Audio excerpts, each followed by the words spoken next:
Oficialmente México sigue en la fase 1 de la expansión del COVID-19. El gobierno federal anunció este fin de semana nuevas medidas para contener el contagio. No habrá clases durante un mes y las autoridades recomendaron posponer eventos masivos. Sin embargo, gobiernos estatales han ampliado estas medidas, frenando eventos tan importantes como la Feria de Aguascalientes y adelantando la suspensión de clases una semana. ¿Está o no tomando las medidas necesarias el gobierno de López Obrador? Veamos el contexto.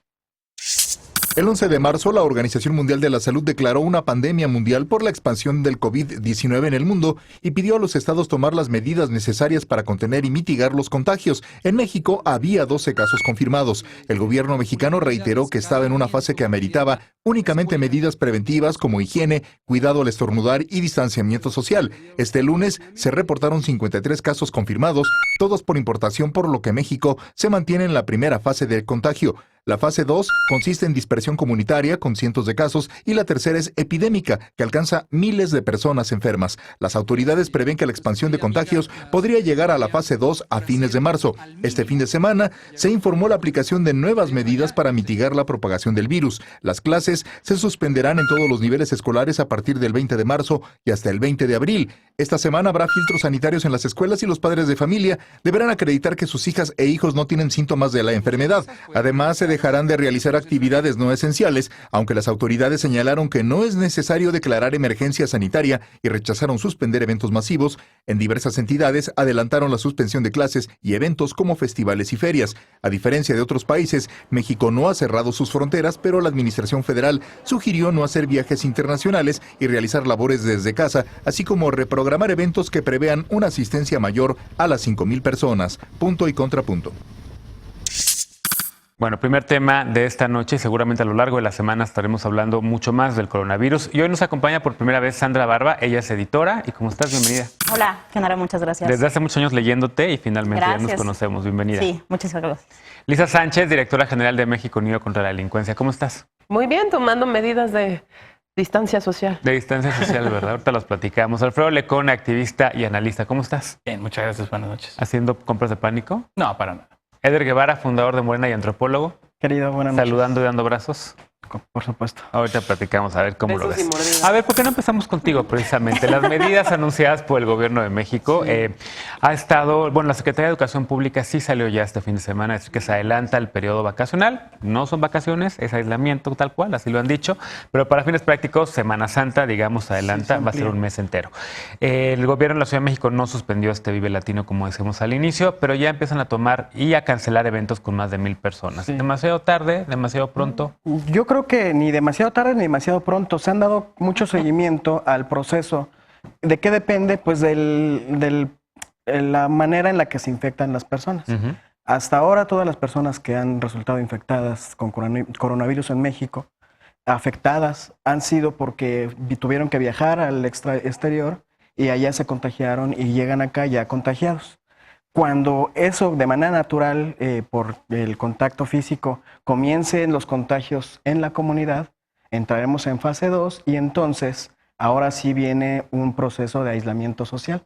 Según los cálculos que se está tomando el gobierno federal y que los ha anunciado en la página, en el Twitter de la Secretaría de Salud, lo que plantean es que eso va a suceder a finales de marzo. La próxima semana seguramente ya estaremos entrando en etapa 2 y ahora sí será momento de evitar cualquier evento pues con más de 5 personas y vendrá el momento de tomar otro tipo de medidas más fuertes que, entre otros temas, tendrá consecuencias en la economía. ¿Te parece entonces ahorita adecuado? Hasta ahora va bien, están informando de manera puntual, hay mucha información, hay infografías diario, están las conferencias en la mañanera y a las 7 de la tarde con el subsecretario. Si surge alguna eventualidad, alguna emergencia, de inmediato salen a responder las autoridades, como hoy lo que hizo el presidente de El Salvador, yo creo que de forma irresponsable, que tuiteó sobre un avión, un vuelo con 12 personas contagiadas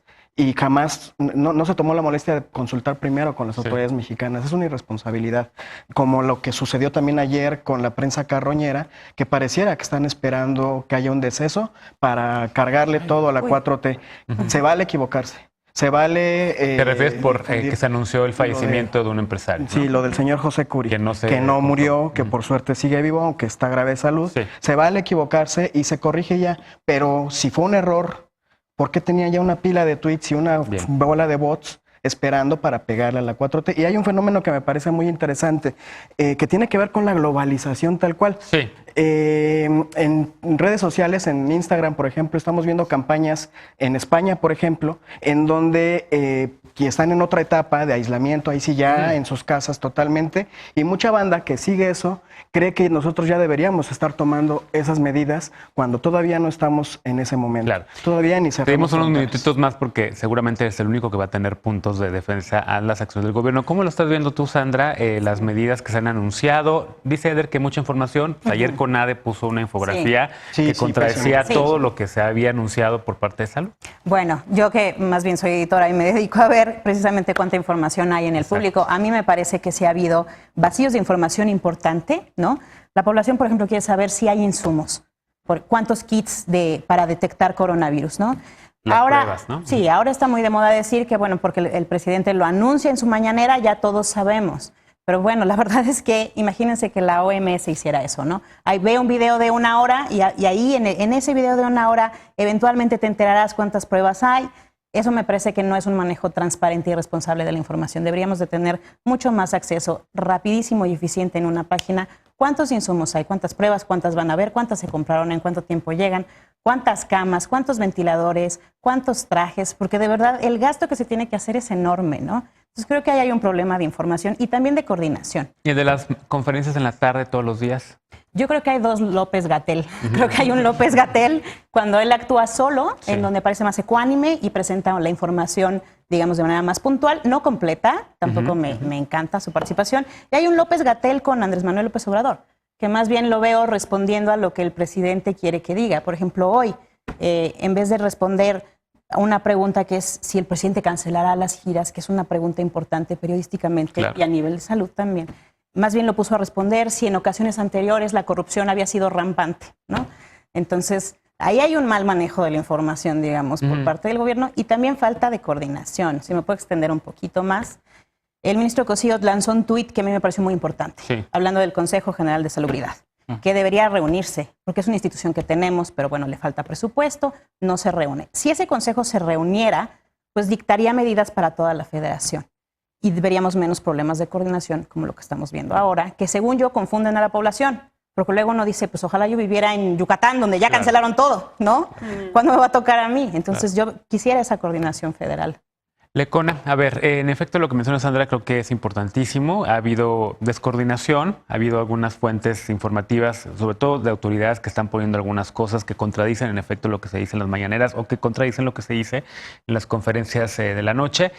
Debería haber un micrositio seguramente con información mucho más detallada y mucho más precisa, como dice Sandra, pero la clase política también está utilizando todo esto. Pues como siempre, ¿no? Desinformando. Sí, yo creo que sí.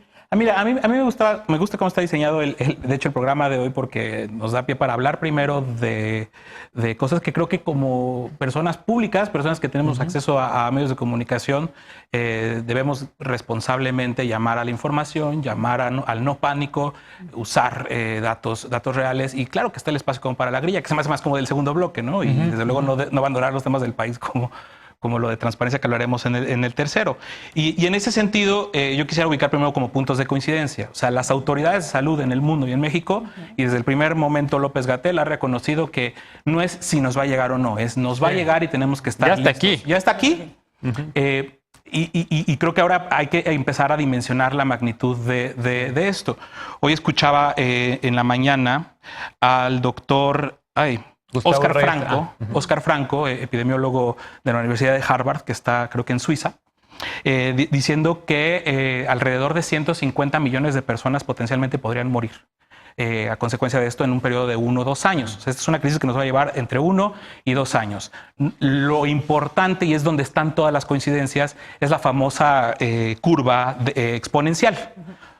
a este ritmo, decía otro en el Washington Post, que creo que fue maravillosa el trabajo que presentaron este fin de semana, Harry Stevens para el Washington Post, explicaba cómo si la curva exponencial sigue duplicándose cada 3 días, en mayo habrá cerca de 100 millones de casos en Estados Unidos. Esa es la velocidad. El reto es ganarle tiempo a la enfermedad para que la vacuna esté lista en 1 año y medio o en 2 años, y haya un tratamiento entre 6 meses y 1 año. Eso es lo que hay que ganar. Y al respecto, a ver si se puede ver esto, ojalá se alcance a ver. Hicieron la tuiteamos famosa, también si hay que tuitearla por si no la alcanzan a ver las personas que nos están viendo. No esto es un evento, esto es una simulación. No, creo que no se va a ver. No se ve. En tiempo real, sí. Digo, sin tomar ninguna medida. Luego hay una simulación donde si le pones medidas de distanciamiento social. De cuarentena, okay. Como no es lo más efectivo, tanto como el distanciamiento social. Y aquí el llamado es justo a no caer en este pánico y no estar pidiendo que haya cuarentena cuando no es lo efectivo, sino el distanciamiento social. Claro. Lisa, ¿cómo lo ves tú? Fíjate que yo coincido con mis colegas de la mesa en términos macro. Me parece que podríamos tener mejor calidad de información y un flujo muchísimo más oportuno sin las contradicciones de los distintos funcionarios en términos de qué hacer para proteger a la población abierta, a la población en general, saber qué tipo de riesgos son los que estamos enfrentando. Pero me falta a mí en particular, como hija de una paciente crónica, pues justo información mucho más precisa para aquellos que todas las experiencias internacionales por las cuales ya pasamos, China, Irán, Italia, Francia, Europa, etcétera, ya nos dijeron que sí está confirmado que son pacientes en mucho mayor riesgo. Claro. Son los inmunodeprimidos, son los pacientes con enfermedades cardiovasculares, son los pacientes con enfermedades crónicas que deben acudir de manera regular y permanente a servicios de tratamiento en los hospitales. Ahí, por ejemplo, yo que tengo a mi madre que se hemodializa 3 veces por semana, pues yo aunque quisiera no la puedo meter en cuarentena. Claro. Yo aunque quisiera no puedo limitarle al máximo el distanciamiento social porque acude a un servicio público de salud en donde el 1,5 metros de distancia es imposible entre un paciente y otro, entre las enfermeras, entre los médicos. Y ahí lo que nos está faltando dentro de la gestión hospitalaria del sistema público y del sistema privado es precisamente cuáles son las medidas extraordinarias que como familiares debemos tomar. Por ejemplo, los mexicanos tendemos mucho a que llevamos a nuestro familiar 2, 3 personas y nos quedamos todos ahí, consumimos alimentos en las salas de espera, congestionamos los pasillos, estamos como muy apelmazados ahí. Una de las cosas que tendríamos que estar viendo es, pues si necesitamos mantener la ventilación, si mantenemos la distancia social, pues es acompañar una persona y no 2 ni 3, limitar el consumo de estos alimentos, la exposición de medicamentos a pues este tipo de riesgos, etcétera, que es una de las cosas que muy en lo práctico y seguramente no es solo mi caso, yo todavía no veo y que me parece que tendríamos que acelerar. Claro. Querías rápido. Aprendiendo de las experiencias que están sucediendo en otros lados, en España, independientemente de si hay muchos o pocos kits, está sucediendo un problema de desabasto porque mucha gente entró en pánico de edad mediana, que no son las víctimas más delicadas del tema, y están saturando los servicios de salud y están quitándole la posibilidad a gente de la tercera edad o que tienen problemas crónicos, que sí son quien tendría que ser la prioridad, le están quitando la posibilidad de hacerse las pruebas. Entonces, ahorita que todavía no entramos en esa etapa, es momento de apelar a la solidaridad. No solamente no debemos entrar en pánico, sino que como sociedad debemos ser muy solidarios, y permitir que las personas que más lo necesitan acudan a estos servicios. También hay muchos videos de Europa de gente que jóvenes que están ofreciéndose para ir a comprar las compras, todo el súper de adultos mayores para que no salgan a la calle. Hay muchas cosas también de solidaridad que están ocurriendo. Tenemos que hacer una pausa y regresamos si quieres. Incluso el tema de desabasto. Si generan desabasto de productos básicos, la gente de mediana edad, le quitas la posibilidad a las mascarillas incluso para personal médico, etcétera. ¿No? Entonces, en efecto, no hagas compras de pánico. Deja que estamos en la primera fase todavía no estamos en la fase 2. Con medidas de fase 2. Con medidas de fase 2. Es contradictorio, ¿no? Ahí está la contradicción en la información. Claro. Déjenme regresar justo de la pausa para ver exactamente estas contradicciones en la información. Hoy el presidente López Obrador dijo que está dispuesto a hacerse la prueba de COVID-19, pero que no parará sus giras en tanto no se lo recomienden las autoridades sanitarias y en específico el subsecretario Hugo López Gatell. Las mismas autoridades que han pedido que practiquemos el distanciamiento social. ¿Debe o no frenar el presidente su contacto con la gente? Regresamos a Punto y Contrapunto, no te vayas.